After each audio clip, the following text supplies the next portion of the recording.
Oh Pak, seperti berita yang sudah beredar, tolong segera usut tuntas kasus ini ya, karena sudah menjadi perhatian publik. Oh iya, baik Bu. Kami sudah membentuk tim investigasi dan akan kami segera selesaikan dengan standar yang berlaku. Selamat siang rekan-rekan.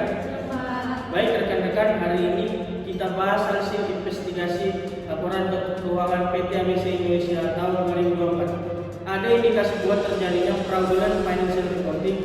Kita mulai dari pertanyaan mendasar, apa yang sebenarnya terjadi? Dari hasil pemeriksaan, PT ABC mencatat pendapatan sebesar 239 US dollar dari hasil kerjasama dengan PT CBA Indonesia. Masalahnya, perusahaan itu belum benar-benar mendapatkan pendapatan itu.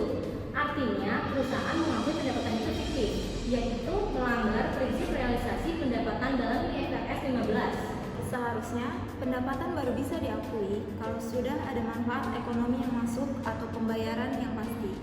Tapi, dalam kasus ini, belum ada cash inflow sama sekali. Jadi, laporan laba bersih sebesar 11,3 miliar rupiah itu termasuk manipulatif. Baik, lalu siapa yang paling bertanggung jawab atas manipulasi ini? Hasil audit menunjukkan manajemen puncak, yaitu Direktur Utama dan Direktur Keuangan periode 2003. Mereka menandatangani laporan yang mengandung kesalahan material.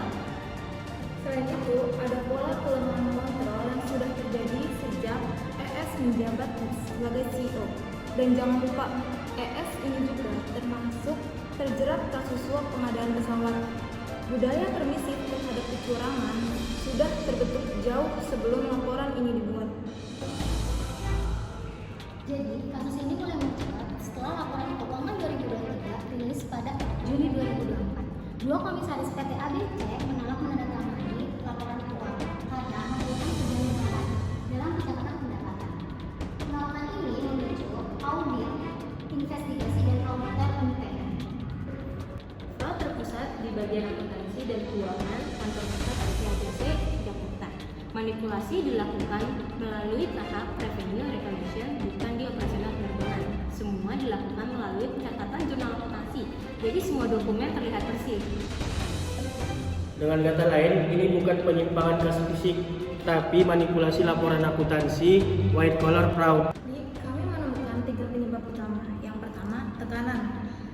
Karena PT ABC harus menunjukkan kinerja positif di mata investor dan pemerintah. Yang kedua, kesempatan. Akibat lemahnya sistem pengendalian internal dan kurangnya independensi auditor internal. Yang ketiga, ada rasionalisasi. Manajemen merasa kalau tindakan ini itu tidak apa-apa demi untuk menjaga citra perusahaan.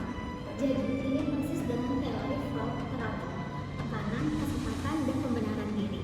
Kalau ditambah unsur arogansi dan kompetensi, kasus ini bakal memenuhi model fraud Pentagon.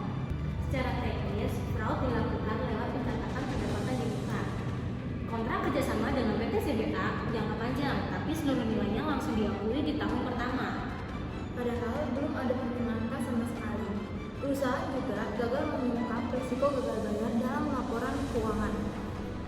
Itu artinya ada unsur kesengajaan untuk menyesatkan pengguna laporan. Akibatnya, laporan keuangan PT ABC 2023 harus direvisi, investor kehilangan kepercayaan, harga saham turun, dan reputasi PT ABC rusak parah. Benar, data kami juga menunjukkan tidak adanya metodologi yang efektif dan kasus dimulai. Jadi, potensi penyimpangan sudah terdeteksi sejak awal. Baik, sebelum kita tutup, apa kesimpulan dari rapat ini? Jadi, kesimpulan pertama, kelemahan GCG dan kurangnya independensi audit internal meningkatkan resiko terjadinya fraud akuntansi di PT ABC. Kesimpulan kedua, tekanan finansial dan tekanan eksternal dari pemegang saham berpengaruh signifikan terhadap praktik manipulasi laporan keuangan. Kesimpulan ketiga, budaya organisasi yang permisif terhadap penyimpanan memperkuat rekonsiliasi dan menurunkan efektivitas kontrol internal. Dengan kata lain, akan masalah bukan hanya pada satu individu, tapi pada sistem dan budaya korporasi yang membiarkan ketidakjujuran itu tumbuh. Baik, kita pindahkan laporan ini untuk diserahkan ke Dewan Pengawas dan semoga hasil investigasi ini jadi pelajaran penting bahwa akuntabilitas dan transparansi bukan sekedar kewajiban, tapi fondasi keberlanjutan bisnis. Karena pada akhirnya laporan keuangan tanpa integritas hanyalah cerita yang menunggu untuk diungkap. Dan selama tekanan untuk terlihat lebih baik di atas kertas lebih besar daripada komitmen pada integritas, front seperti ini akan selalu punya ruang untuk terjadi.